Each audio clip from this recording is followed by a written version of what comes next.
welcome back to the Tip of the Ice-Burgh podcast, brought to you as always by the Hockey Podcast Network and also by DraftKings. Make sure you use promo code THBN at the DraftKings Sportsbook app for great odds and even better opportunities. Again, that's promo code THBN at the DraftKings Sportsbook app. Well, Horwat, it's Christmas time.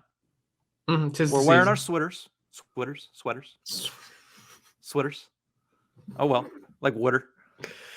We're wearing our Christmas sweaters, and our Pens poll this week is Christmas themed. And I know that this was your idea. You're obviously a big proponent. We're both big proponents of when the Penguins have a holiday video. We hope that they can get one out this year. With COVID, you never know if one comes out, but be nice. Depends when they filmed it, I guess. Exactly. So we asked last week, which Penguins holiday video is your favorite? There's about, 6 or 7 at this point. They started in 2014. They missed a couple years, or at least 1 year. 2, I think. 2 years, possibly. The last two. The last two, yeah. So we asked which holiday video is your favorite with a link to most of those holiday videos.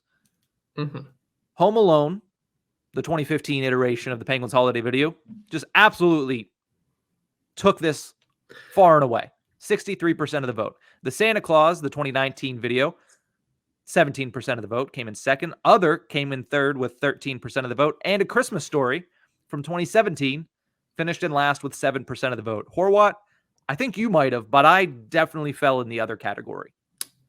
I did, because I said Elf, despite how much I don't like the movie. You got to see pretty much everyone on the Penguins roster dressed as Buddy the Elf, for one. 2, you got that awesome clip of Sid just rifling snowballs. Yeah. What else is in that one? Now I'm not remembering it. But that one, it's because everyone gets their time in the Buddy the Elf outfit. It makes it funny because it is seeing these guys try and be actors, sort of. It is seeing athletes try and read from cue cards, and it's not good sometimes. I think the winner was the Home Alone one. That was 2015. And I can remember that one specifically because I think they had just traded for someone and they kind of just superimposed his face in somewhere because he had missed the recording of it. And they just shoved him in somewhere. And that one's the wildest one because that team was interesting. That was before we traded David Perron, so he's in it. But also after we traded for Trevor Daley, so he's in it. Yeah.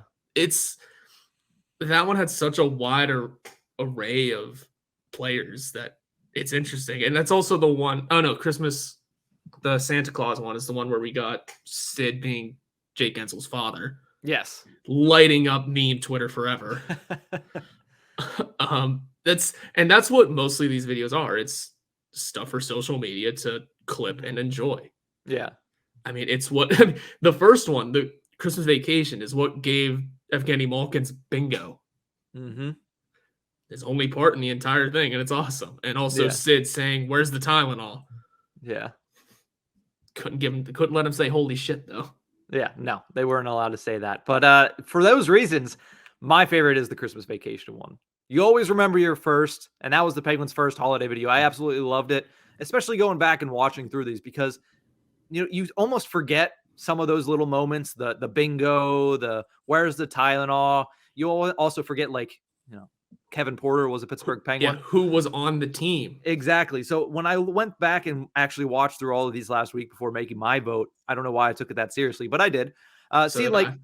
Cooney and Duper was really cool. You almost forget, that was such a good line, starting to then think about that line together. But then not even good lines and good players, but just good personalities. Seeing Robert Bortuzzo and Bo Bennett as the neighbors in Christmas Vacation. Loved that. Loved that decision. Love Bo Bennett on social media. Love Robert Bortuzzo's personality altogether. On the ice, no, it didn't work out too well. But and then they throw Bo Bennett as the pizza boy in the Home Alone one, which fit perfectly. Yes. It's all these made so much sense. I'm trying to Paul Martin's in that one. Paul Martin is in that Zach one. Zach Sill. There's a name for you. Zach Sill was in that one as well. But some of the, like you mentioned with the Buddy the Elf costume, basically every player got to wear it. Yeah. A lot of players were involved in Clark Griswold's monologue. And I thought that was really funny. And like you mentioned, obviously Crosby, where's the Tylenol? there was that whole scene. I loved it. I love all of these. Literally, it is so funny. There's such memeable and clippable moments, but I have to say the original was the best in my opinion. Yeah, that was a great one. Plus, I think that's one of the best Christmas movies ever, so it gets another push there for me. Yeah. One that is also underratedly good is one that it wasn't the movie, but it was the training video. Where it's Christmas training.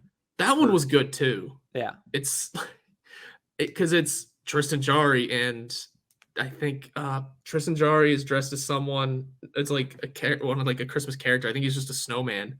And Zach Aston Reese is like a little drummer boy with Patrick Hornquist in a Santa costume teaching them how to sing.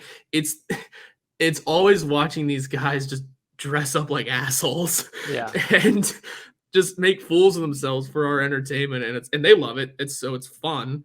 And again, watching the old ones, you see the old names, you see the old faces of, you don't recognize it, then you quickly realize, oh, it's Zach Sill, like I said before, or Daniel Sprong dressed as a reindeer. It's interesting. And what's even better is if you watch the In the Rooms from those years, a lot of times the In the Rooms will have like even more behind the scenes stuff.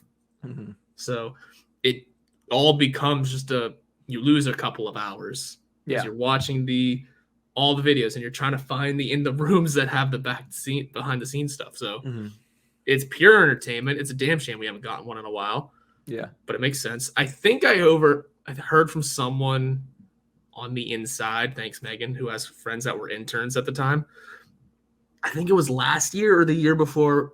It had to be last year. They were trying to do one from home, but none of the players wanted to do it at home. Yeah. So like the players aren't super into it.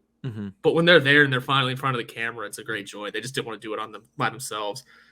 And then just the inclusion of like Dan Potash or Mike Lang and Steigerwald. Steige and Bob Airy, whenever they were still the TV guys, being Marv and the other one's name from Home Alone. It's just incredible. They include everyone they can. Jim Rutherford being the boss. And Christmas Vacation. Yeah. It's great stuff. Put it with the other one, Scuzzbo. Yeah.